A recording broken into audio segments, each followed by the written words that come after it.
कार्यक्रम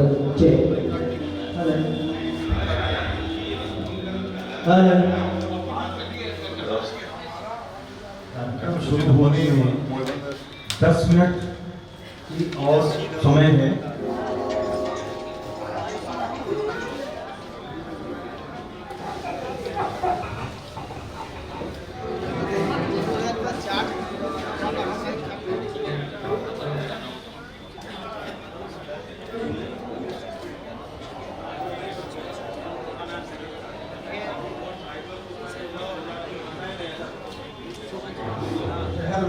गुरुओं के शहर बनारस में महागुरु का स्वागत, महागुरुओं का स्वागत, अभिनंदन कि आप हम लोगों के बीच में पधारे।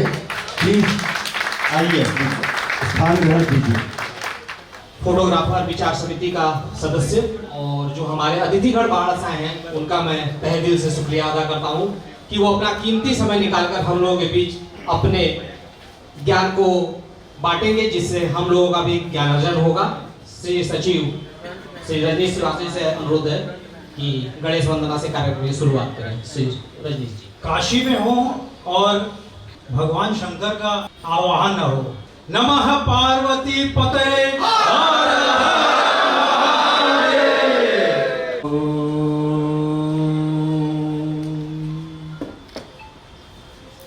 वक्रतुंड महाकाय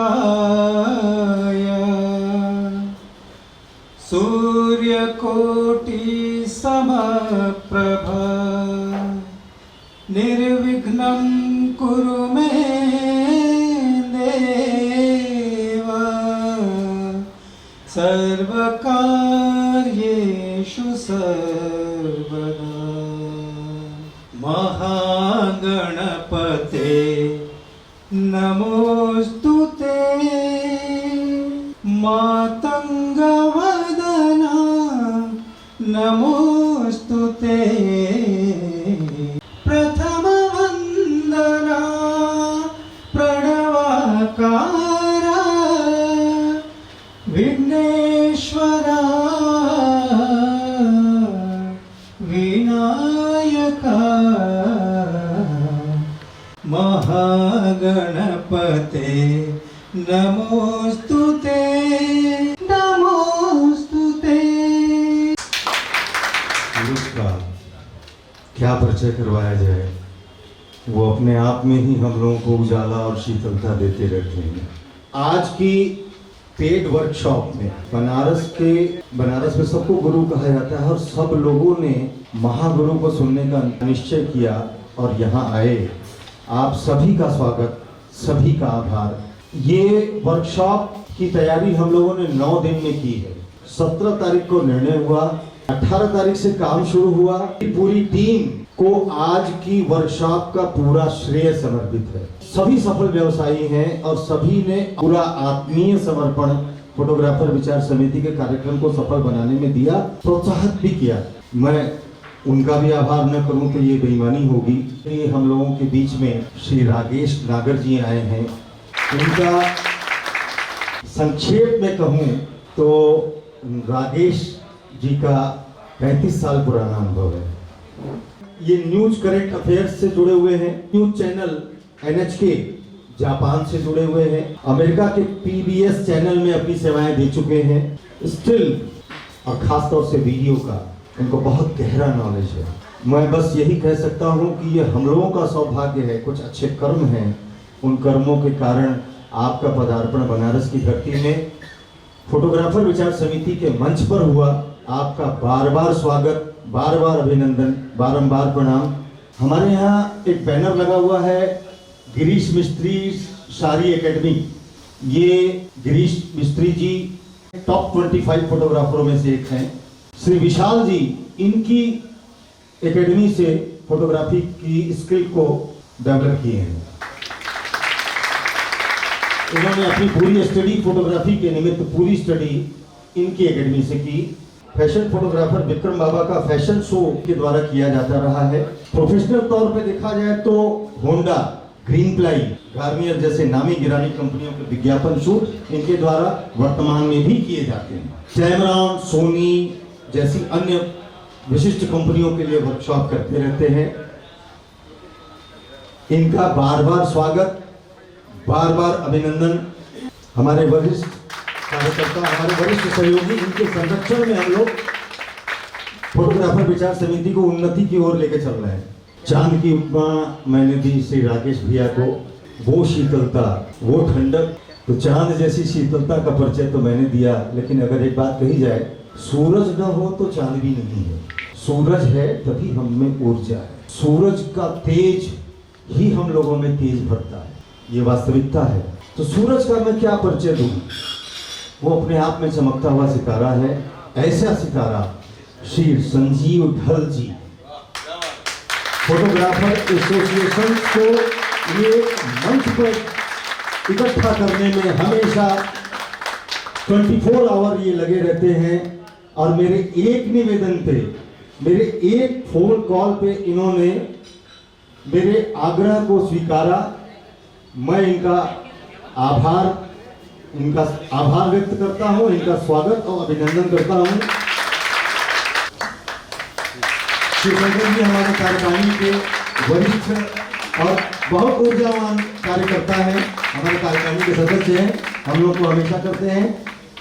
संजीव ढल भैया के लिए एक ही बात कहूंगा, अगर आप लोगों ने नाम सुना हो, निश्चित सुना होगा, हर जागरूक व्यक्ति ने सुना होगा, PWAI, photographer welfare of India, photographer welfare of India association के ये संस्थापक हैं।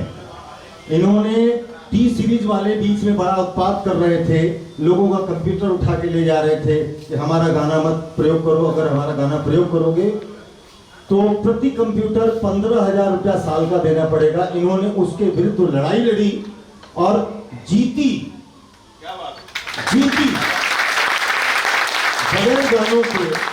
बगैर गानों के हम लोग अपनी वीडियो का प्रमोशन नहीं कर सकते।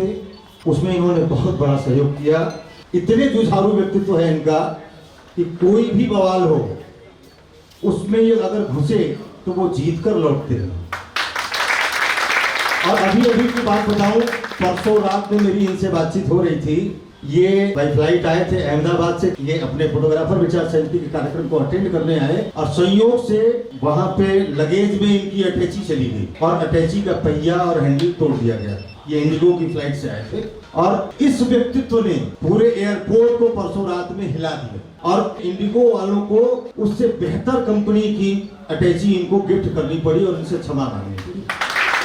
ऐसे जुझारू व्यक्तित्व को गोपाल शर्मा का सादर प्रणाम। हमारे बड़े भाई हैं, बड़े भाइयों से ही हम सीखते रहते। वक्त का हम लोग कद से नहीं कर्म से बड़े होते हैं। सॉरी, मैं मंच संचालन के लिए विवेक भैया को फिर से दे रहा हूँ। धन्यवाद गोपाल भैया। मैं भी आप ही लोगों के बीच का एक सदस्य हूँ। जहाँ भी जो भी मुझसे त्रुटि होगी उसके लिए आप सभी मुझसे क्षमा करेंगे, क्योंकि मैं पेशेवर संचालन करने वाला नहीं हूँ। मैं छोटा सा कार्यकर्ता हूँ, समिति का हूँ, आप सभी के बीच का हूँ। कार्यक्रम के अगले चरण में हम बढ़ते हुए हमारे अतिथि हमारे बीच हैं। स्वागत परिचय अध्यक्ष जी द्वारा हो गया। आशा है आप सभी जान गए होंगे, पहचान गए होंगे कि हम लोगों के साथ आज कौन दिन भर अपना कीमती समय देने वाला है। कार्यक्रम की कड़ी में मैं अपने अतिथि श्री राकेश नागर जी को आमंत्रित करता हूं मंच पे। श्री राकेश नागर जी को और श्री अध्यक्ष महोदय से अनुरोध करता हूं कि रुद्राक्ष की माला धारण कराकर हमारे अतिथि का अभिवादन करें। स्वागत की एक परंपरा है अपने बनारस की और आप सभी की तरफ से हम अपने अध्यक्ष महोदय से अनुरोध कर रहे हैं कि उनको बाबा विश्वनाथ की चढ़ाई हुई रुद्राक्ष की माला प्रदान करें। श्री अपने मंदिर के उपाध्यक्ष श्री गौतम विज्ञानी से भी अनुरोध है कि आप आए और बैच लगाकर और साल प्रदान कर भैया का स्वागत करें। आप लोगों का तालियां ही बताएंगी कि हमारे अतिथियों का स्वागत किया जा रहा है। और समिति के सचिव श्री रजनीश जी से अनुरोध है कि बाबा विश्वनाथ की तस्वीर प्रदान करें और मोमेंटो के लिए हम अपने प्रदान करते हुए धन्यवाद कि रुद्राक्ष की माला प्रदान कर उनका सम्मान करें। अपने समिति के उपाध्यक्ष श्री डी के राजू आपसे अनुरोध है कि मोमेंटो प्रदान कर। धन्यवाद।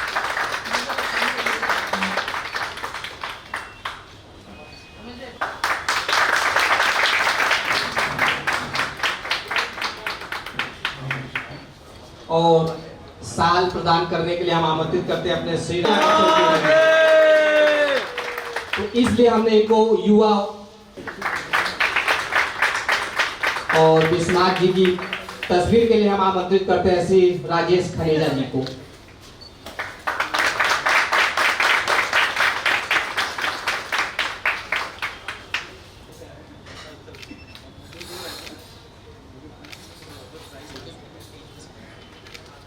मैं तब कहूँगा एक बार जो सी फोटोग्राफी करे सही भाई एक बार बैठने का कष्ट करें प्लीज। आपका है कि आप इस टीम में आए। मेरी फोटो वीडियो और सिनेमा की दुनिया के हसीन और मेरे अजीज दोस्तों, मैं राकेश नागर दिल्ली से। ये ओपनिंग लाइन आपने अक्सर मेरे वॉइस नोट्स में सुनी होगी। जिन्होंने नहीं सुनी है वो वॉइस नोट्स को सुनना शुरू करें। आप लोगों ने अभी तक बहुत वर्कशॉप अटेंड किए होंगे, मैं जानता हूँ। ज़्यादातर वो आपको स्क्रीन पर कुछ दिखाते हैं, अपने कैमरों के फीचर्स दिखाते हैं, कैमरों के बारे में बताते हैं। ऐसे लोग प्राय अच्छे लोग होते हैं, लेकिन ज़्यादातर वो लोग मार्केटिंग पे लोग होते हैं। उनको अपना कैमरा कैसे अच्छा है, कैसे अच्छी तस्वीर आई, ये लोग बताते हैं। लेकिन हमारा काम वहाँ कहीं से भी कनेक्टेड नहीं है। आप लोगों से क्षमा चाहूँगा क्योंकि मैं सिर्फ सोनी कैमरों के बारे में ज़्यादा जानता हूँ, तो आप मुझे बार बार ये शब्द मेरे मुंह से सुनेंगे, लेकिन इस बात का कोई नहीं है। जो फीचर बताऊँगा वो जाकर अपने कैमरे में ढूंढिएगा, उसका नाम नहीं बदला जाता, फीचर वही रहता है। ज़रा सा कुछ बदलाव होगा, लेकिन वो वहाँ पर ज़रूर होगा और उस फीचर का आप यूज़ करें ज़रूर, तभी आपकी फोटोग्राफी वीडियोग्राफी आगे बढ़ेगी। आजकल आपने एक शब्द सुना है सिनेमैटिक। अब ये बड़ा दुखम शब्द है, ये हर कोई सिनेमैटिक ही कर रहा है, अच्छी बात है। वीडियोग्राफी कोई नहीं कर रहा क्योंकि सिने सुनने में अच्छा लगता है।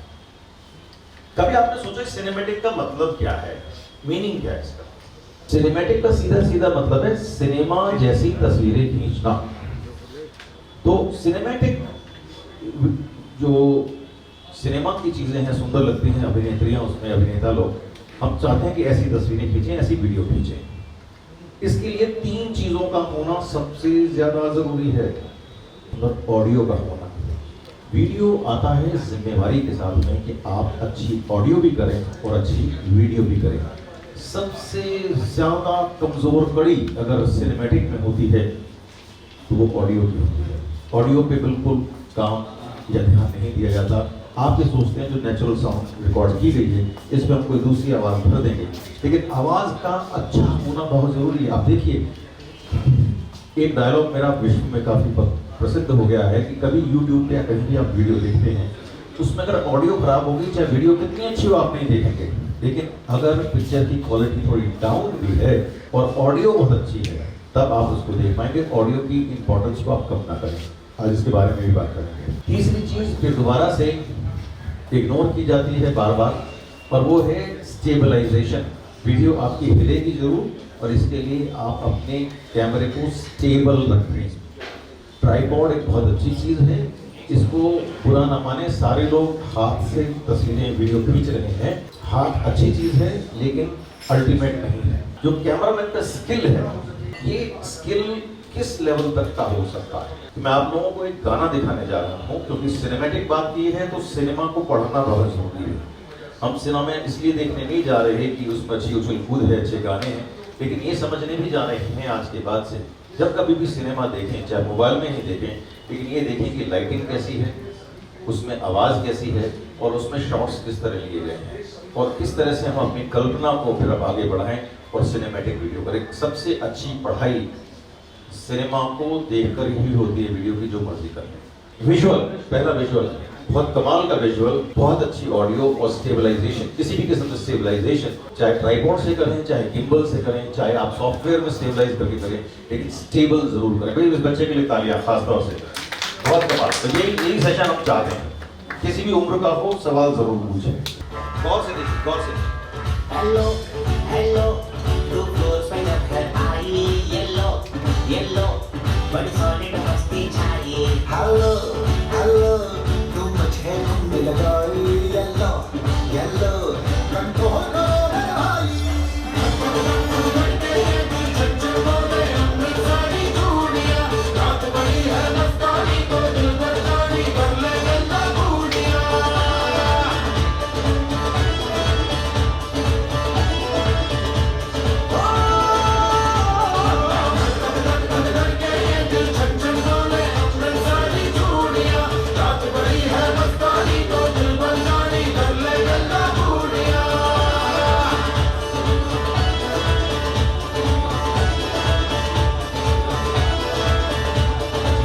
क्या खास बात है इस गाने में जो मैं इसको इतना बार देखता हूँ? नोटिस किया आप लोगों ने क्या चीज़ है? सिंगल कटिंग है, शाबाश। और कुछ गिम्बल पे स्टेबलाइज्ड है। इससे अच्छा एग्जाम्पल मैंने खूब ढूंढ करने की कोशिश की, विदेशी में तो मिल जाते हैं, लेकिन मैं अपने देश का गाना दिखाना चाहता था कि सिंगल कट में कैमरामैन को देखिए कहाँ से कहाँ उसने घुमाया है इसको, इसका जो असर कहाँ पड़ता है आकर, वो मैं नहीं दिखा रहा हूँ क्योंकि वो बहुत लंबा है। मैं आप सब लोग जुड़े हैं समिति से, सभा समाप्त होने तक मैं आप लोगों को वो गाना भेज दूंगा यूट्यूब का लिंक से। बॉलीवुड हमारे घरों में उतरता है, खास तौर से शादी में, ऐसा कोई फंक्शन हो उस टाइम पर। ऐसी अगर हमने फिल्मिंग करनी है और इस लेवल तक हमने पहुंचना है, और मैं बता रहा हूँ कि बनारस में कोई ना कोई कर समिति से जुड़े रहे आप, कोई ना कोई आप में से फिल्म मेकर निकलेगा ऐसा ज्ञान यहाँ से अर्जित करके कि जो इस किस्म के गाने तक आप लोग पहुँचा पाएंगे। इसी जगह से होगा, इसी धरती से होगा, इसका मैं आपसे वादा करता हूँ। सिर्फ जुड़े रहिए। इस गाने तक पहुँचने के लिए समझ जो होनी चाहिए उस पर बात करेंगे। क्या समझ होनी चाहिए? कैमरे का संपूर्ण ज्ञान, कैमरे की जो सेटिंग्स हैं हमारी इतनी एक्यूरेट और इतनी बढ़िया होनी चाहिए कि हमें वो यहाँ तक ले आएँ, और ईज ऑफ फिल्मिंग, आसानी से फिल्मिंग करने की हमारी क्षमता बढ़नी चाहिए। मुसीबत हर किसी को सेटिंग्स में, कि कैमरे को सेट कैसे करें, और ख़ास तौर से वीडियो की सेटिंग्स में। मैं जानना चाहता हूँ आप लोगों से खुद कि किस किस्म की सेटिंग्स की दिक्कत आती है, फिर मैं अपनी सेटिंग्स रिलीज़ करूँगा और उसके बाद आज के बाद आपकी समस्या खत्म। होटल्स में वहाँ कभी कोई टॉयलेट होती है, कभी कुछ साइड होती है, इससे बहुत प्रॉब्लम आती है, खासकर हमको मतलब उस लाइट्स में अपने वीडियो करने के। देखिए, जैसे ही आप कैमरे को वीडियो मोड में लेके जाते हैं, आप ये मान लीजिए जो rule and regulations still side में लगते हैं वो वीडियो पे नहीं लगेंगे। आप बिल्कुल जैसे ही कैमरे का मोड स्विच हो, आप अपने दिमाग का भी मोड स्विच करें, तभी ये समस्या का समाधान होगा। आप रहते हैं, एक नया टेक्नोलॉजी चला दी है hybrid. I am a hybrid shooter. Hybrid का मतलब होता है जो स्टिल भी कर सके, वीडियो भी कर सके। लेकिन कैमरा तो एक लॉजिकल चीज़ है, अपने आप को स्विच कर लेता है बहुत आसानी से। तो जो सेटिंग्स वीडियो साइड की हैं वो वीडियो साइड पे ही रहेंगी। आपने अगर कोई सेटिंग कर ली है कैमरे के अंदर और स्टिल मोड में जाएंगे, वो सेटिंग काम नहीं करेगी, वो स्टिल मोड की सेटिंग शुरू हो जाएगी, उसकी मेमोरी शुरू हो जाएगी। पहले तो ये बहुत अच्छी तरह से सबसे पहली सेटिंग, यदि ये सेटिंग में आज आपको सिखा गया और आपने पकड़ ली इस बात को, मुझे लगता है हमारा ये सेशन कामयाब हो गया। लार्ज सेंसर के अंदर फोकस की प्रॉब्लम आती है क्योंकि लार्ज सेंसर से डेप्थ ऑफ फील्ड बढ़ जाती है। डेप्थ ऑफ फील्ड क्या है? शार्पनेस का एरिया। फोरग्राउंड जो सब्जेक्ट से आगे है फोरग्राउंड, बैकग्राउंड जो सब्जेक्ट से पीछे है। इसको शैलो कर करके आपने विदेशियों को पढ़ के कि जी लार्ज सेंसर यूज़ करो, लार्ज सेंसर यूज़ करो, लार्ज सेंसर यूज़ करो। इससे सबसे बड़ी समस्या यह आती है कि कई बार जब आप 1.8, 1.2, 2.8 अपर्चर आप रख रहे होते हैं, उस टाइम पर आपकी हो सकता है नोज फोकस में हो और आंख आउट ऑफ फोकस हो जाए। बता दिए अगर ना हुआ हो आपके साथ हो, और आंख फोकस में होगी, बल्कि यहाँ तक लेटेस्ट हुआ है लोगों के साथ कि आईब्रो फोकस में है और आंख eye lashes out of focus है। हुआ है आप लोगों के साथ? ये लार्ज सेंसर की वजह से हो रहा है। आप लोगों ने डिमांड की मुझे एक ही कैमरा चाहिए जो सारे काम करे। कभी आपके परिवार में सोचा आपने कि आपकी जो माताएं हैं, बहनें खाना बनाती, कभी एक चूल्ही होती है घर में? 10 किस्म की चूल्हियाँ होती हैं, फल काटने की अलग है, सब्जी काटने की अलग है, वगैरह वगैरह। तो आपने एक ही टूल की उम्मीद की तो उससे ये समस्या पैदा हो रही है। कोई बात नहीं, कैमरे के अंदर एक सेटिंग होती है, आप जाएंगे, जिसको बोलते हैं पीकिंग। इसको फोकस पीकिंग भी बोला जाता है और पीकिंग भी बोला जाता है, सीधा सीधा। ये सेटिंग आपने ऑन करके रखनी है वीडियो कैमरे में परमानेंट। पीकिंग क्या करता है? आपकी मान लीजिए ये मेरी ड्राइंग भाई साहब बहुत खतरनाक है, घबराइएगा नहीं। पीकिंग क्या करता है? जो आपका मेन फोकस है ना, ये गाल है या आँख है या बाल है, इसके किनारे एक और लाइन खड़ी कर देता है जो आर्टिफिशियल लाइन होती है। ये फोकस की लाइन होती है। अगर ये चमकेगी नहीं तो आपका फोकस वहाँ पर नहीं है। आप हिलाइएगा वो लाइन चली जाएगी। पीकिंग की लाइन को आप रेड कर सकते हैं, येलो कर सकते हैं, वाइट कर सकते हैं। 3 कलर में आप कर सकते हैं। येलो कब करनी है, रेड कब करनी है? अगर लड़की ने लाल रंग ज़्यादा पहना हुआ है तो रेड के साथ रेड मिल जाएगा, आपने ऑपोजिट कलर कर देना येलो। आपने अगर येलो सबसे अच्छा काम करता है और व्हाइट आजकल तो मेरे ख्याल से कोई करता ही नहीं, व्हाइट का कोई मीनिंग ही नहीं देगा, क्योंकि व्हाइट तब होता था जब black and white view finders होते। पीकिंग हमेशा ऑन रखनी है वीडियो कैमरे साइड में। पीकिंग को आप ऑन ऑफ भी कर सकते हैं, कैमरे पे कस्टम बटन से आते हैं, आप होते हैं कस्टम बटन होते हैं, छोटे से बटन। आप जैसे जितने लोग भी लैपटॉप पे काम करते हैं उनको सबको पता है ये आपका डेस्कटॉप है, इसके ऊपर आप फाइल रख लेते हैं, मतलब साथ की फाइल सीधी खुल जाए। ऐसे ही कस्टम बटन दिया गया होता है कैमरे के ऊपर, अगर आप उसको दबाएंगे पीकिंग ऑन हो जाएगी, उसको आप दबाएंगे ऑफ हो जाएगी। अगर कोई कहे कि यार क्या खींच रहे हो दिखाओ, आप पीकिंग ऑफ करके इसको स्क्रीन दिखा दें, फिर आप ऑन कर लें। ये आपको, ये मैं कहता हूँ इसका दीवानापन होना चाहिए, पागलपन होना चाहिए कि मेरी पीकिंग परमानेंट ऑन रहे। मैं शूट कर रहा हूँ, नहीं शूट कर रहा हूँ, पीकिंग ऑन रखें। फ़ायदा ये होगा कि आप चाहे वाइड लेंस पे हैं चाहे टेली लेंस पे हैं, जब भी आप फोकस करेंगे इमीडिएटली आपको लाइन बनती हुई नजर आएगी अपने सब्जेक्ट पर जिस पे भी फोकस करना चाह रहे हैं। आप चाह रहे हैं कि सामने कोई फूल रखा है वो फोकस में हो और बैकग्राउंड में जो मेरा सब्जेक्ट है वो फोकस में हो, तो फूल पे शिफ्ट कर दीजिए, उस 1 सेकंड पता लग जाएगा। सर ये मैनुअल फोकस के लिए पिकिंग है ना सर?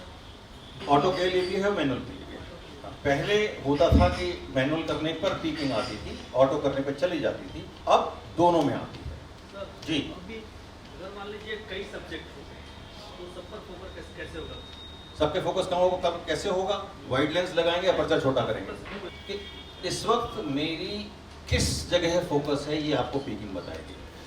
वो स्क्वायर तो बता ही रहा है आपके चेहरे के बीच में बन रहा है कि इस पे फोकस है, लेकिन उस पे भी कहाँ फोकस है ये आपको पीकिंग बताएगी और एक ऐसा कॉन्फिडेंस देगी आपको कि आपको पता है कि शॉट आपका फोकस में है।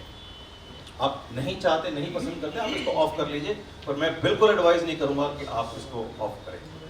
ठीक, ये ऑन ऑफ सेटिंग है, जैसे कोई भी चीज़ आप सेटिंग ऑन करते हैं ऑफ करते हैं। आप मेन्यू के अंदर जाके भी ऑन कर सकते हैं और बाहर से भी इसे ऑन ऑफ कर सकते हैं कस्टम बटन से। लड़की का चेहरा है और उसने बहुत सुंदर डायमंड की नथ पहनी हुई है मान लीजिए, और आप चाह रहे हैं कि उसकी डायमंड की नथ जो है वो ही फोकस में आए, उसकी नाक आँख को सारा शैलो डेप्थ ऑफ फील्ड में चला जाए। ये जो मर्जी लेंस यूज़ कर रहे हैं आप, 85 यूज़ कर रहे हैं, 8200 लेंस यूज़ कर रहे हैं वगैरह वगैरह। सेकेंड, मैग्निफिकेशन, इसको शॉर्ट में हमेशा मैग लिखते हैं। अब कैमरे में आपने पहला फोकस तो कर लिया, अब आप सेकंड बटन दबाएंगे मैग्निफिकेशन। कैमरे के स्क्रीन पे आपका जो स्क्रीन है उसमें आर्टिफिशियल मैग्निफिकेशन हो जाएगी। मैग्निफिकेशन समझ के जूम इन हो जाएगा। शॉर्ट में जूम इन नहीं होगा, शॉर्ट वही अगर आप रिकॉर्डिंग कर रहे हैं और आपने 35 मिलीमीटर का लेंस लगाया हुआ है तो आपका शॉट 35 का ही रिकॉर्ड होगा, लेकिन ड्यूरिंग दी अगर कोई आदमी हिल गया, जैसे आप देखते हैं हिलते रहते हैं लोग, हिल गया बात करते हुए, हमारे इंटरव्यू सिचुएशन में अक्सर ये होता रहता है, तो आप इसको क्रॉस चेक कैसे करेंगे कि ये आदमी जो हिला है अब ये मेरे फोकस से तो बाहर चला गया, आप उसे रोकोगे तो नहीं, तो क्या करोगे? 2 चीज़ें, आप इमीडिएटली आप अपना क्रॉस चेक करोगे कि फोकस मेरा पीकिंग से ठीक है कि नहीं है, लेकिन फिर आपको लग रहा है कि अभी भी नहीं यार कुछ गड़बड़ है, आप बटन दबाएंगे, आपका स्क्रीन जो है वो जूम इन हो जाएगा। सिर्फ स्क्रीन जूम इन होगा, रिकॉर्डिंग नहीं। इस बात में कंफ्यूजन तो नहीं है ना? सिर्फ स्क्रीन पे आर्टिफिशियल जूम इन होगा, पिक्चर की क्वालिटी थोड़ी सी डाउन हो जाएगी क्योंकि आप इसको बोलते हैं पिक्सल जूम इन, और जूम होते ही आपको पता लग जाएगा और उसको आप हिला सकते हैं। जैसे अगर पिक्चर जूम इन हुई तो आपका किनारे का पीछे का टेबल लैंप फोकस में आ रहा है, तो आप उस जोन को चेहरा बीच में ला सकते हैं। एरोज होते हैं पीछे, होती है ना ऐसी जॉयस्टिक बोलते हैं, ऐसे ऐसे घुमाने के लिए, उससे सेंटर में आप चेहरा लाइए और उधर आप फिर दोबारा से टच करके देखिएगा, आपकी पिक्चर रेजर शार्प आनी शुरू हो जाएगी। ऐसा जैसे किसी वो ज्योमेट्री बॉक्स होता था ना, प्रकार कंपास, उसका जो पिन होता था, उससे अगर कभी आपने रेखा बना के देखी हो कैसी शार्प बनती, ऐसी तस्वीरें शार्प पिक्चर आनी शुरू हो जाएगी सिर्फ इन 2 चीज़ों की प्रैक्टिस से। जूम इन वाली बात समझ आ गई? आर्टिफिशियल जूम इन आपको क्लियर कंफ्यूजन होगा, किन सज्जन ने कहा था, बात आगे समझ, ये स्टिल में भी है, ये वीडियो में भी है, ठीक है जी।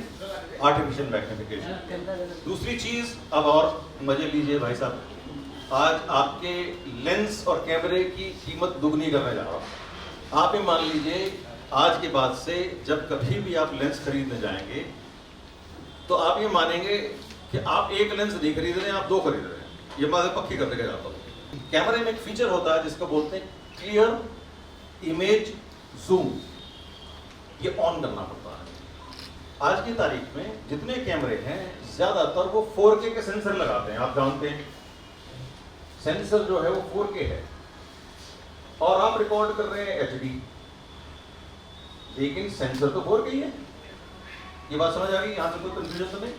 कि सेंसर 4K है, आप रिकॉर्ड कर रहे हो उससे HD यानी कि एक कदम नीचे उतर के, लेकिन जो इमेज भेज रहा है सेंसर वो 4K भेज रहा है। उसके अंदर कैमरे के अंदर एक सॉफ्टवेयर वाला आदमी बैठा है, फोटोशॉप वाला, जो हर बार उसको छोटी करके आगे रिकॉर्डिंग में भेज देता है। ऐसा मान लो वो छोटी, वो जो बैठा अंदर उसको प्रोसेसर बोलते हैं। तो ये जो 4K की इमेज है यानी कि इसकी आपने पूरा इस्तेमाल तो किया नहीं, उसको छोटा कर दिया, डाउन स्केलिंग बोलते हैं अंग्रेजी में इसको।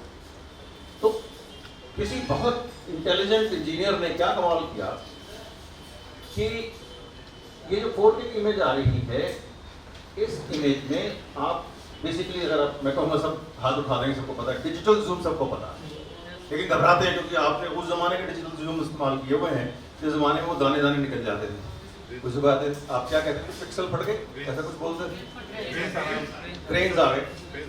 जो पुराने जमाने के लोग हैं, ग्रेन्स, वीडियो में नॉइस होती है, ग्रेन नहीं होता। तो ये नए जमाने का डिजिटल जूम है, आप मान लीजिए। मैं डिजिटल जूम कहूँगा तो मुझको दर्द होता है, लेकिन क्योंकि आपको समझानी बात फिर भी क्या है।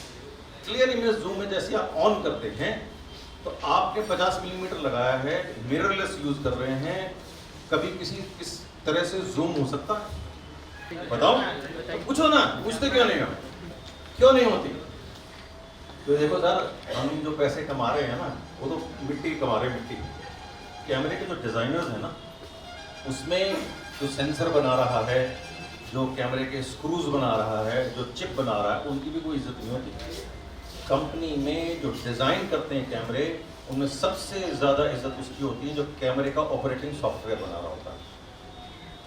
उनको सबसे ज़्यादा तनख्वाह मिलती है, और मैं मिल चुका हूँ ऐसे लोगों से। 22 साल की उम्र, 25 साल की उम्र, चश्मे लगे हुए, महीनों महीनों कमरों से नहीं निकले और लिखे जा रहे हैं सॉफ्टवेयर दबा के, एक के बाद एक के बाद एक के बाद। और उनके पास फीडबैक होता है, हम लोग जो भेजते हैं कि हमें ये चीज़ें ही चाहिए, उसके बेसिस पे लिखते हैं। तो उन्होंने क्या किया, उन्होंने डेटा उठा लिया कि कैमरा किस किस चीज़ की फोटो खींचता है। आप सोचो भाई सब, डेटा कितना बड़ा होगा ये। मिट्टी खींचता है, पत्तों की खींचता है, पेड़ की खींचता है, शक्ल की खींचता है, प्रोडक्ट खींचता है, कप खींचता है, प्लेट खींचता है, जो बोलो आप, कितने कॉम्बिनेशन हो सकते होंगे। शादी में ये होता है, वो तो सारा डेटा उन्होंने इकट्ठा किया और वो डेटा उठाकर उन्होंने जो डेटा फॉर्म में उन्होंने अंदर चिप के अंदर डाला।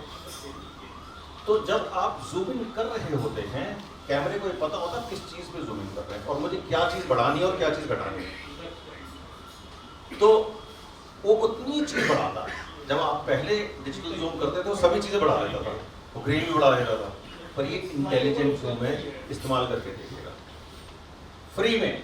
तो आप जब महंगा लेंस ले रहे हैं तो दिल में कचोटता तो है कि यार इस पैसों की मैं अच्छी मोटरसाइकिल ले सकता, देखो यार मुझे लेंस लेना पड़ रहा है। लेकिन आप उस वक्त दिमाग में रखें कि आप एक नहीं 2 लेंस ले रहे हैं और अपर्चर उसका वही, अगर आप 1.8 लिया है तो 100 भी करेंगे 50 को तो भी उसका 1.8 ही रहेगा। एक्सपोजर में कोई कमी नहीं होती, ना पिक्चर में क्वालिटी में कोई डाउनग्रेड नहीं होता। ठीक है, इससे ज़्यादा स्ट्रेस लेके मैं बात नहीं कर सकता। अब आपकी पिक्चर का एक्सपोजर हल्का भारी होना, कॉन्फिडेंस ना होना कि मैंने पिक्चर में जो एक्सपोजर दिया है ये ठीक है, हल्का हो गया, भारी हो गया, देखने का टाइम भी नहीं होता। आज सुबह हम बात कर रहे थे कि वेडिंग वालों के पास तो समय ही नहीं होता भाई साहब, किसी की सूरत है। न्यूज़ वालों के पास तो इंटरव्यू दे रहे हो, कहते भाई साहब आज का गड़बड़ हो गया, एक बार दोबारा बोल दो तो मान जाएगा। लेकिन यहाँ तो बस धकापेल चल रही होती है, एक के बाद एक। कैमरे के अंदर एक फीचर है, डिस्प्ले मोड में जाके आप हिस्टोग्राम ऑन कर दी। हिस्टोग्राम आपने देखा जरूर होगा लोगों ने कि कैमरे के जो आपका फ्रेम है इसके यहाँ साइड में एक खिड़की सी खुल जाती है छोटी सी, और उसमें ये पहाड़ से बनते रहते हैं ऐसे। देखा आपने अक्सर कभी हाथ कर दिया होगा गलती से। ये हिस्टोग्राम आपको बताता है कि आपका एक्सपोजर सही है कि नहीं। अगर आपने इसको पढ़ना सीख लिया तो जिंदगी भर कभी गलत एक्सपोजर जाएगा ही नहीं। या आपके स्क्रीन पर बहुत जोर से धूप पड़ रही हो और आपको स्क्रीन ना नजर आ रहा हो कि आप क्या शूट कर रहे हैं, अक्सर ऐसी सिचुएशन हो जाती है। मान लीजिए दुल्हन निकली, अपनी माँ से उसने फूट फूट के रोना शुरू कर दिया, और आप फिल्म कर रहे हैं, उसी वक्त आपके स्क्रीन के ऊपर जो है धमाधम सूरज दिखाई दे रहा है, मजाल है आपको कुछ नजर आ जाए। ऑफ कोर्स फाइंडर में देख सकते हैं आप, लेकिन आप हाथ ऊपर करके भी शॉट लेते हैं कई बार, तो कैसे करें? वहाँ आपकी हिस्टोग्राम जान बचाएगा कि मैंने जो एक्सपोजर दिया हुआ है वो सही है कि नहीं। अब मैं हिस्टोग्राम की विंडो बना रहा हूँ जो व्यू फाइंडर के अंदर बनती है, ऐसी किस्म की बनती है ना कुछ अजीब। ये यदि सेंटर में बन रही है, इसको बोलते हैं पीक, यानी कि माउंटेन की जो सबसे ऊंची चोटी होती है इसे कहते हैं पीक। ये यदि सेंटर में बन रही है तो आपका एक्सपोजर करेक्ट है। यदि ये पीछे जा रही है तो अंडर है, आगे जा रही है तो ओवर है, और इसको कहते हैं सेंटर, आपके हिस्टोग्राम का सेंटर। ये जो एक्सपोजर है यदि ये आगे जाएगा तो ओवर एक्सपोजर जा रही है, कोई ओवर है, ये अंडर है, यानी कि ये डार्क साइड पे है, ये वाइट साइड पे है। ये आप जब एक्सपोजर अपर्चर ज्यादा कम करेंगे तो या तो ब्राइट होगा या डार्क होगा ना, ये घूमती है आगे पीछे, तो बढ़ाते रहेंगे घटाते रहेंगे, ये ज़्यादा कम होती रहेगी। तो आप करेक्ट एक्सपोजर कब आएगा? जब सबसे बड़ी वाली लगभग सेंटर में आ जाएगी। इसके भी अपवाद हैं, आपको प्रैक्टिस से आदत पड़ेगी, समझ आ जाएगा हिस्टोग्राम कैसे काम करता है। तो ये लगभग आपने माना यहाँ बने या यहाँ बने। कई बार ये अच्छी तस्वीर तब देता है जब ये थोड़ा सा हाफ से कम हो, आधे में ना हो, जरा सा हाफ से कम, जरा सा पीछे सेंटर से। तो आप देखिएगा धीरे धीरे धीरे धीरे कैसे आपके एक्सपोजर बेटर से बेटर होते चले जाएंगे। हिस्टोग्राम हमेशा ऑन रखिए। तो 3 चीजें ऑन होगी आपकी, बताइए कौन कौन सी? पीकिंग और सेंसर, मैग्निफिकेशन और हिस्टोग्राम। 3 चीजें ऑन करा दिया आज। ये किसी भी लाइट में काम करेगा, डे लाइट में भी काम करेगा। 12 बजे दिन में मैं काम कर रहा हूँ भाई साहब, रात के 12 बजे करो, दिन में छोड़ो, कोई दिक्कत नहीं। आपने इस पर नजर रखनी है, घर के मीटर पे आपने नजर रखी हुई है। ये 240 हुआ, मेरे घर का फ्यूज फूक जाएगा, बल्ब फूक जाएगा, मीटर होता है ना। तो इसलिए कैमरों में भी मीटर होती है। मीटर ही तो और क्या है, डिस्टेंस बता रहा है आपको कितने मीटर फोकस पे है, अपर्चर बता रहा है कि इसका पैरामीटर क्या है। तो एक्सपोजर का पैरामीटर क्यों नहीं बताएगा? मुश्किल ये है कि जो लिक्विड चीज़ है वो लीटर में नापी जाती है और जो सॉलिड चीज़ है वो किलो में नापी जाती है। आप इधर उधर ना करें तब तक, है ना। हिस्टोग्राम ऑन रखें। जब आप फोटो देखते हैं, कोई भी दुनिया की फोटो देखें, सेलफोन से खींची हुई वीडियो केस देखें, उसमें 2 ही चीज़ों का मिश्रण होता है, रंग और एक्सपोजर। रंग को हम बोलते हैं, हम मतलब टेक्निकल लैंग्वेज बोलते हैं क्रोमिनेंस, शॉर्ट में क्रोमा। क्रोमा वो टाटा का शोरूम नहीं है क्रोमा, उससे याद कर लें। लेकिन कलर की जहाँ कहीं भी बात होगी उसको बोलेंगे यार तुमने क्रोमा बहुत बड़ा रखा है। आप कहते हो ना सैचुरेशन, असली में सैचुरेशन ना कहकर उसे क्रोमा कहा जाता है, क्रोमा बताया हुआ। दूसरी चीज़ होती है लाइट को ज़्यादा कम करना, उसकी सही टर्मिनोलॉजी है लुमिनेंस। इस जगह पे लुमिनेंस बहुत ज़्यादा है, बहुत ज़्यादा रोशनी है। जो डार्क जगह होगी उसे देंगे यार यहाँ तो लुमिनेंस बहुत कम है, यहाँ तो लुमिनेसिटी बहुत कम है। तो कलर पिक्चर 2 ही चीज़ों से बनती है, प्रोमिनेंस और लुमिनेंस। हिस्टोग्राम सिर्फ लुमिनेंस को दिखाता है, प्रोमिनेंस को नहीं दिखाता। बात हो गई क्या? टेक्निकल कमेंट भी क्लियर हो गया आपका और नई चीज़ भी सीख ली। शॉर्ट में इसको लूमा भी कहा जाता है, लुमिनेंस को, लूमा, LUMA। ये लोग नोट कर रहे हैं, मुझे खुशी हो रही है इस बार। कमाल है, बनारस बदल चुका भाई अब, क्या वो रिवाज नहीं रही? मैं गुजरात से हूँ।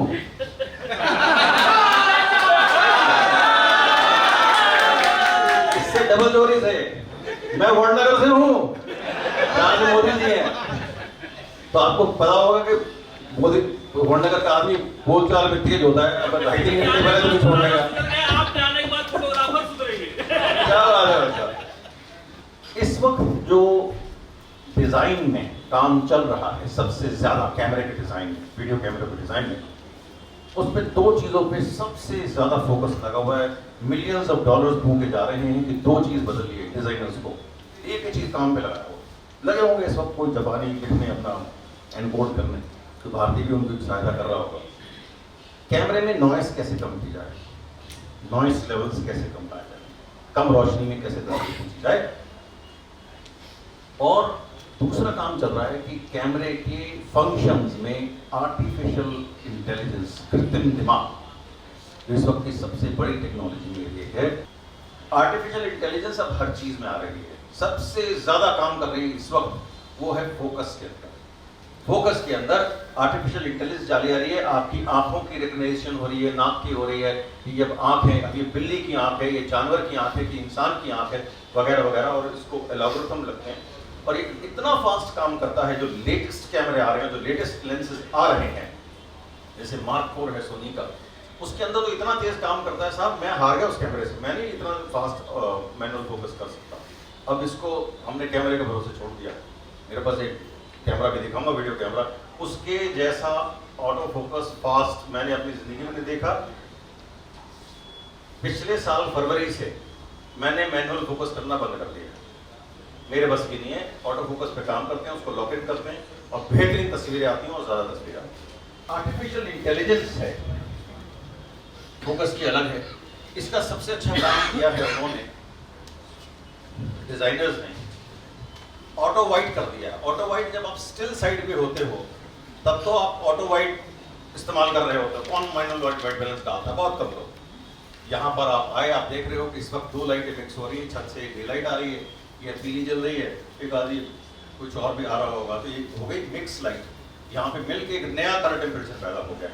ठीक है, तो आपने एक ढूंढा घुमा के पीछे चक्री कि यार इस पर कलर ठीक आ रहे हैं, और हमने अपनी शॉट्स डालने शुरू कर दिए। लेकिन अब मुझे तो आगे किसी ने बताया नहीं ना यहाँ कलर टेम्परेचर कितना, ये तो कैमरा मुझे बताएगा। तो कैमरे की जब आप ऑटो पे फोटो खींचते हैं तब तो आप ऑटो पे खींचते हैं। अब देखो लुमिनेंस लेवल बढ़ा दिया इन्होंने किसी सज्जन ने यहाँ पे, है ना। लेकिन जब वीडियो साइड पे आते हैं तो उस वाइट बैलेंस को इतना सीरियसली नहीं लिया जाता। आप जहाँ पहुँचते हैं, जो भी आपकी काम करने की जगह है, वहाँ पे आप अंदाजा लगाते हैं। इस वक्त आपने अंदाजा लगाया, यार ये कितना होगा, 3000 क्या, ओहो अच्छा हाँ 3000 के आसपास होगा, ये 3200 के आसपास होगा लगभग ये कलर टेम्परेचर। और कैमरे में गए और आपने सीधा 3200 लगाया, और उसके बाद अपना देखा कि क्या कलर आ रहे हैं, और उसके बाद उसको जरा सा प्लस करके देखा, माइनस करके देखा, और जहाँ कलर आपको ठीक लगे आपने वहाँ छोड़ दिए। आज से कुछ साल पहले आपने देखा होगा कि मेरे जैसे पुराने कैमरामैन ने क्या किया कि वाइट पेपर रखा, जिस जहाँ खींच रहे हैं वाइट पेपर रखा और वाइट बैलेंस किया। किसी ने किया है? पुराने लोग कोई है? वाइट भी करते हैं सर। ये आदत क्यों छोड़ दिया आप लोगों ने? अभी भी करते हैं सर। हाँ, वाइट पे ये क्यों छोड़ दिया आपने? इससे अगली कड़ी सिखा के जाऊंगा आप लोगों को, permanent life time problem solve. नहीं अभी भी करते हैं सर। अभी भी करते हैं, बहुत अच्छा करते हैं। कारण बताने जा रहा हूँ, बहुत अच्छा कारण बताने जा रहा हूँ। आप एक चीज जानते हैं कि वीडियोग्राफी में या फोटोग्राफी में जो कैमरे डिजाइन होते हैं प्लांट के अंदर, उनकी कलर की जो टेस्टिंग होती है वो किस लाइट में होती है? सूरज के बाद यदि कोई अच्छा सही कलर टेम्परेचर कहा गया है तो वो हैलोजन को कहा गया 3200। लेकिन 3200 तब देगा आपको कलर टेम्परेचर जब इसको 220 वोल्ट पूरे मिलेंगे। अगर वोल्टेज कम मिली तो ये वार्म हो जाएगा, ज़्यादा मिली तो ज़्यादा सफ़ेद हो जाएगा, ज़्यादा चमक आ जाएगी इसमें। लेकिन अब ये कोई यूज़ नहीं करता। बनारस में यूज़ हो रही है, लेकिन धीरे धीरे प्राय अगले 1-1.5 साल के अंदर सब कुछ LED होने वाला है। LED की एक नई मुसीबत है, हमने किसी भी लाइट को जलते हुए उसको लाइट मान लिया, बिल्कुल है वो लाइट, लेकिन लाइट वो फोटो के हिसाब से है कि नहीं, ये आपने क्वेश्चन करना है। ये टॉपिक अब जो मैंने छेड़ा है, आप न्यूयॉर्क के इंस्टीट्यूट में चले जाइए, वहां भी ये नहीं पढ़ाया जा रहा, तो इसलिए एक एक शब्द को गौर से सुनिए। LED लाइट के अंदर एक चीज हमें देखनी होती है, फोटो के लिए ठीक है कि नहीं, और वो है CRI, colour rendering index. CRI CRI colour की प्योरिटी है। LED जिस तरह से बनाए जाते हैं उस तरह से उनमें कलर की प्योरिटी नहीं आती। आइए साहब आपका शॉट बनवा दे दो। कलर की प्योरिटी नहीं आती, कलर उसमें बिगड़ा हुआ होता है। आपकी आंखों से तो लग रहा है कि रोशनी जल चुकी है, घर में आपने विप्रो का बल्ब लगाया, हैलोजन और कई स्टूडियो में भी यूज हो रहे होंगे मेरे ख्याल से, लेकिन उस लाइट को आज आप जला दीजिएगा जाकर और थोड़ी देर उसे बैठकर गौर से देखिएगा सफेद कागज के ऊपर, आपको उसमें हल्का सा हरापन नजर आएगा। कलर रेंडरिंग इंडेक्स, यानी कि इसका CRI कितना है, इसकी भी मेजरमेंट है। ये CRI शुरू हुआ था सन 64-65 में, धीरे धीरे हर साल इसको बदला गया और बदलते बदलते बदलते इसके नए मापदंड आते रहे।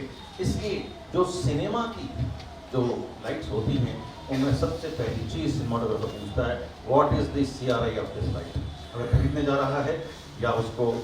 और CRI की बात करना अब कैमरामैनों के लिए एक ऐसा रुतबा है जैसे कि कोई बहुत बड़ा टॉपिक आपने उठाया हुआ। तो CRI कितना होना चाहिए फोटो की लाइट का? 90+। ये ध्यान रखें, 90+। और अगर आप किसी से खरीद रहे हैं लाइट, ऑनलाइन ले रहे हैं, वहां देखिएगा CRI लिखा होगा उसका। तो अगर वो CRI 90 है और वो लाइट आपको पसंद आ रही है तो तुरंत खरीदा है, वो आपको अच्छा रंग देगी। 90+ एक पैरामीटर, अगर 80 है तो हाथ में लगाएं उसे, बेकार है। उसके अंदर R की वैल्यू कितनी है ये भी देखना है। इनकी स्किन टोन अगर ऐसी ना आए, क्या आपकी तस्वीर कामयाब हुई? जो LED लाइट है उसके अंदर एक ऐसा कण होता है कि उसमें लाल लाइट कम होती है, रेड जो सफेद बनती है, इसमें 3 रंगों का मिश्रण होना चाहिए, RGB, रेड, ग्रीन, ब्लू। ज्यादा दिमाग में लगाइए। बेसिकली कहना चाह रहा हूं, जो लाइट मान लीजिए LED लाइट है और इसके अंदर कमी है, लाल रोशनी पूरी नहीं दे रही, तो इनकी स्किन टोन ऐसी नहीं आएगी। जैसे दुनिया में जो मर्जी फोटोशॉप लगा लो आप सब, बड़े से बड़ा धुरंधर बुला लो, वो इनकी स्किन टोन को इंप्रूव नहीं कर सकता। इनकी स्किन टोन तभी अच्छी आएगी, तभी सुंदर आएगी। इन्होंने जो वार्म टोन की लिपस्टिक लगाई है या बिंदी लगाई है या साड़ी में जो लाल रंग है, ये तभी उभर कर अच्छा आएगा जब लाइट के अंदर, LED लाइट के अंदर वो लाल कण भी अच्छा होगा। क्योंकि आप LED लाइट तक नेक्स्ट ईयर तक तो पोटा वोटा जिनकी भी है वो बस अब आखिरी बार है, ये LED आनी शुरू हो जाएगी आपके तो। बहुत धन्यवाद आपको हाथ के हाथ मैंने स्किन टोन का एग्जाम्पल दे दिया। तो आपने ये देखना है CRI 90+ और R जो है, रेड का कण जो है, ये कितना है? 10 है, 8 है, 9 है या 6 है। 6 से नीचे हो तो तुरंत आ जाए, होने में रहते जो 8 ही, इसको बोलते हैं R वैल्यू ठीक नहीं है, नहीं लेनी हो रहा है, वो फोटो के लिए पर्याप्त नहीं है। कैमरे के अंदर जब आप व्हाइट बैलेंस करते हैं मैनुअल, उसके आप अगला स्टेप नहीं करते। जिन्होंने किया होगा उनको पता होगा, बताने जा रहा हूं। जब आप अगला स्टेप करते हैं तो आप देखिए, कोई मैं इंजीनियर की तारीफ की बिना रह ही रहता, कैमरे के अंदर इन्होंने ये मीटर दे दिया है। कैमरे के अंदर जो मीटर दिया है उसके अंदर क्या दिया है, अगर कईयों ने देखा भी होगा, ऐसा एक X एक्सिस Y एक्सिस बना हुआ था कैमरे के अंदर। देखा है लोगों ने, किसी ने देखा है ना? इसके अंदर नीचे वैल्यूज लिखी हुई आती हैं। अगर तीनों वैल्यूज 0 0 0 आती हैं तो आपकी लाइट एक्यूरेट है। अगर M मैजेंटा शिफ्ट आएगा -2 लिखा हुआ आ जाएगा, अपने आप को बता देगा। मीटर है भाई, कैमरा सब देख रहा है, हम अपनी आंख से क्या देखें? कैमरे की नजर से हमने देखना है, कैमरा ठीक कर रहा है काम नहीं कर रहा, आंख तो हमारी धोखा खाती है। सर ये RGB है क्या?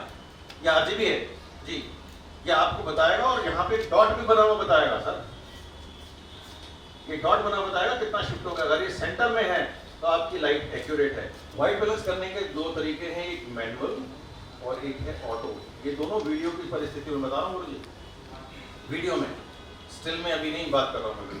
मैनुअल में जब आपने व्हाइट बैलेंस कर दिया, तब आप अगर इस X एक्सिस Y एक्सिस पे जाएंगे तो आपको बताएगा कि सर मैंने करेक्ट कर दिया, आपकी लाइट करेक्ट कर देगा वो, क्योंकि आर्टिफिशियल दिमाग है उसके पास। उसको ये पता है कि इस लाइट के अंदर मैजेंटा ज़्यादा है और मुझे कॉरस्पॉन्डिंग कौन सा रंग कम करना है, तो वाइट बैलेंस आपका करेक्ट आना शुरू हो जाएगा। कन्फ्यूजन तो नहीं हुआ कहीं? जब आप मैनुअल वाइट बैलेंस करेंगे आपका मैजेंटा कंपनसेट हो जाएगा या ग्रीन कंपनसेट हो जाएगा, दोनों में से कोई चीज जिसमें भी हो, आपकी स्किन टोन पहले से बेटर नजर आनी शुरू हो जाएगी। उसके मुकाबले जब आप पीछे रिंग दिया होता है और सेंटर में बॉल बटन दिया, इसको घुमा के करते हैं ना, कलर टेम्परेचर 5200 वगैरह जो भी आप करते हैं 3200, ऐसे इसको घुमा के करते हैं ना हमेशा। तो इसके मुकाबले ये ज्यादा बेटर है, क्योंकि जब आप मैनुअल कर रहे होते हैं तब कैमरे का आर्टिफिशियल इंटेलिजेंस ऑन हो जाता है। जैसे ही वाइट बैलेंस, कैमरा नहीं फिर शब्दों को सुनिएगा, जैसे ही आप अपना वाइट बैलेंस मैनुअल पे करते हैं या ऑटो पे करते हैं, इसको वीडियो साइड पे बोलते हैं, सोने की टर्मिनोलॉजी है ATW, auto tracing white. Auto tracing white, जैसे ही आप ऑटो ट्रेसिंग वाइट कैमरे में ऑन करते हैं वीडियो वाली साइड पे, अपने आप से कैमरे में आर्टिफिशियल इंटेलिजेंस ऑन हो जाती है और कैमरे का दिमाग अपने दिमाग, मतलब कैमरे के दिमाग से सबसे ऊपर है, वो ऑटोमेटिकली आपकी जो ये मैंने एक्सेस से वाई एक्सेस बनाया, इसको बोलते हैं बायस। बायस मतलब एक तरफ झुकी हुई चीज। तो ये ग्रीन की तरफ ज्यादा झुक गया कैमरा या मैजेंटा की तरफ ज्यादा झुक गया कैमरा, इसको बोलते हैं। अगर बोलना होगा, हम संवाद कर रहे हैं किसी से, तो दो तरीके से ये ठीक होगा। या तो आप कैमरे में रंग शिफ्ट कर दें, जैसे कैमरे ने ऑटोमेटिकली शिफ्ट कर दिया ऑटोमेटिक, या आपके पास वो शीट होनी चाहिए, रंग की शीट होती है प्लास्टिक की, जो इस लाइट पे लगा दे। आप लगाते, पहले लगाते थे, येलो लगती थी, मैजेंटा लगती थी, लाइट पे लगती थी, और नंबर आपको पता होना चाहिए कौन सा है, तब जाके लाइट बराबर होगी। ये आज से 15 साल पहले जब एलईडी फिल्मों में यूज होती थी, उसके आगे ये शीटें लगती थी पहले, क्योंकि उनको पता होता था कि इसके अंदर इतना बायस है। और बाद में आप जितनी मर्जी कलर करेक्शन कर लें साहब, जो बिगड़ गया लाइट ने बिगाड़ दिया, ये फिजिक्स है, इसको आप ठीक नहीं कर सकते। कंपनसेट कर सकते हो, दूसरे रंग के कॉम्प्रोमाइज हो जाएगा, लेकिन अगर आप ग्रीन काटोगे तो मैजेंटा बढ़ जाएगा, मैजेंटा काटोगे तो ग्रीन बढ़ जाएगा। ये आप सुबह से रात तक करते हो, लेकिन स्किन टोन एग्जैक्ट नहीं आएगी। ठीक, वाइट बैलेंस देखो कितने गहरा सब्जेक्ट है, अपने आप में सोचते हैं आपसे कर घुमाया बटन और लगाया छुट्टी हो गई, नहीं। अब नए कैमरों में जो हमारे सज्जन ने लिया है, आपको मैं आज सिखा के जाऊंगा। कौन है सज्जन? हाथ खड़ा करें, मार्को वाले, ये है ना, आपको मैं सिखा के जाऊंगा इसके अंदर, तो ये दिखा के भी जाऊंगा। इस ऑटो में अब एक नई चीज आ गई है, ATW, होल्ड। ये इतना कमाल फीचर है साहब, इस पे मैंने कैमरे बदल दिए। जिस कैमरे में ये फीचर नहीं होता था, वो कैमरा ही नहीं खरीदा ही नहीं, उंगली नहीं रखी उसके ऊपर। ATW होल्ड क्या है? आप आए, इन्होंने जैसे ऑटो पे लगा दिया। अब मुश्किल ये है कि अगर मैं यहाँ हूँ, इस जगह हूँ और ये मुझे फॉलो कर रहे हैं, तो यहाँ का कलर टेम्परेचर अलग है, क्योंकि जो सूरज की रोशनी वो कम आ रही है और ये लाइट ज़्यादा है। अब मैं चला, इन्होंने मुझे पैन करना शुरू किया साथ में, और मैं यहाँ पहुँचा। अब यहाँ ये लाइट ज़्यादा आ रही है और ये लाइट कम आ रही है, तो इसने ये ब्लू वाली लाइट ज़्यादा पकड़ ली। कलर टेम्परेचर यहाँ का अलग है और वहाँ का अलग है, तो क्या होगा? इसका असर क्या होगा? कलर भाग जाएगा, कलर बदल जाएगा। अब या तो वहाँ का करेक्ट करोगे या यहाँ का करेक्ट करोगे। वहाँ का करेक्ट करोगे, यहाँ आया तो ये पिक्चर थोड़ी सी ये व्हाइट शर्ट ब्लू होनी शुरू हो जाएगी, और यहाँ गए तो होनी। और कई बार तो स्क्रीन के ऊपर रंग बदलता हुआ नजर आता है। ऑटो वाइट में, ऑटो पे है, कैमरा ऑटोमेटिकली उसका कलर चेंज करता रहेगा। अगर यहाँ हुआ कलर चेंज, तो कैमरे के वाइल रिकॉर्डिंग स्क्रीन पे कलर चेंज हो, इससे खराब फॉल्ट कोई नहीं होता। लेकिन मैं कहना चाह रहा हूँ कि कलर टेम्परेचर तो आप एक ही रख सकते हैं, अपने ऑटो पे रखा नहीं और आप फंसे नहीं, क्योंकि वहाँ का कलर टेम्परेचर अलग, यहाँ का अलग, सूरज का अलग, शैडो का अलग। सूरज का होता है 5500 पेड़ के नीचे होता है, दिल्ली में तो उतना ही होता है, लेकिन यहाँ डिपेंड करता है स्काई कैसा है, हो सकता है 6000 भी हो जाए, 6500 भी हो जाए। बॉम्बे के अंदर अगर धूप है, जुलाई के महीने में बाहर धूप है, तो कलर टेम्परेचर होगा 5500, और उसी सड़क पे आप बिल्डिंग के साइड में आ जाएं और वहां खड़े हो जाएं, कितना होगा? कितना तक देखा मैंने? 12000। कहाँ 5500, कहाँ 12000? पिक्चर नीली बिल्कुल। कैमरे में एक फीचर उन्होंने दिया है कि आपके कैमरे की वाइट बैलेंस की सेटिंग रखनी है ऑटो, वाइट बैलेंस ऑटो, लेकिन जैसे आपने ऑन किया, कैसे कि आप आए, आपने कैमरा ऑन किया, वाइट बैलेंस ऑटो, आपने 4 सेकंड रखा, कैमरा ऑटोमेटिकली जो इंटेलिजेंस उसकी है वो कलर को पकड़ लेगी, स्टेबल हो जाएगा। उसी वक्त जो कस्टम बटन है आपके कैमरे का, उसको आपने असाइन किया, उसे असाइन बोलते हैं, उसको काम दिया हुआ है आपने, आप उसको दबा देंगे, खड़ा जो कलर उसने पकड़े वो होल्ड कर लेगा, वहीं होल्ड हो गए। तो आपने वाइट बैलेंस कैसे किया? कैमरे के दिमाग से। आपने कैमरे को कहा कि तू अपनी आर्टिफिशियल इंटेलिजेंस इस्तेमाल कर, इसलिए मैंने वैसे खर्च किए हैं तेरे पे, और आपने होल्ड का बटन दबा दिए, उसे अगर नहीं रुका, अब मुझे तस्वीर लेने थे, आपने तस्वीरें अपनी वीडियो खींच ली, उसके बाद वो आदमी यहाँ चल के आया, आपने होल्ड का बटन हटा दिया, ऑफकोर्स रिकॉर्डिंग रोकनी होगी, आपने होल्ड का बटन हटाया, कस्टम बटन की उंगली हटाई, उसने दोबारा नया कलर टेम्परेचर भर लिया, फिर फटाक से फिर दबा के फिर दोबारा शुरू कर दिया। इसको मैं नए तरीके से समझाता हूँ, क्योंकि मैं रोज नेताओं की सेवा में जाता हूँ। तो हैदराबाद हाउस एक दिल्ली में जगह है जहाँ अक्सर आप देखते हैं कि मोदी जी मिले और उन्होंने वहाँ से हैंडशेक किया, वो डे लाइट में होता है, बाहर मतलब सूरज नहीं होता लेकिन डे लाइट होती है, और हाथ मिलाते ही आप देखते होंगे अक्सर वो दोनों डिग्निटरीज घूमे और एक कमरे के अंदर चले गए दोनों के दोनों, तो फिर वहाँ उसको बोलते हैं 1-to-1 डायलॉग्स, आपस में दोनों टीम बैठ के करती हैं। अंदर का टेम्परेचर है 3200, बाहर का है 5500। आप कह रहे हो सिर खुजाना, हमको वहाँ रिकॉर्डिंग कई बार मैं नहीं रोकता, इतना हमारे पास समय नहीं होता, क्योंकि रिकॉर्डिंग में शुरू के जो 1.5 सेकंड जाता है रिकॉर्डिंग शुरू होने का, वो भी हमारे लिए कई बार खल जाता है।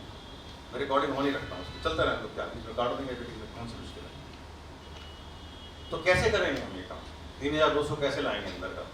तो अच्छे वीडियो कैमरों में दो आप जो कलर टेम्परेचर भर के रख सकते हैं, या ये वाला काम करें, आपने डे लाइट बटन दबाया, डे लाइट का कलर टेम्परेचर भर लिया, होल्ड, आपने रोल किया, हैंडशेक हुआ, दोनों अंदर गए, हाँ जी 5 लोग आइए अंदर, फटाक से लेके जाते हैं हम लोग, अंदर पहुँचे, पहुँच के हमने उसको रिलीज किया, 3200 भरवाया, उसे भर गया, फटक दबाया और बोलना शुरू कीजिए।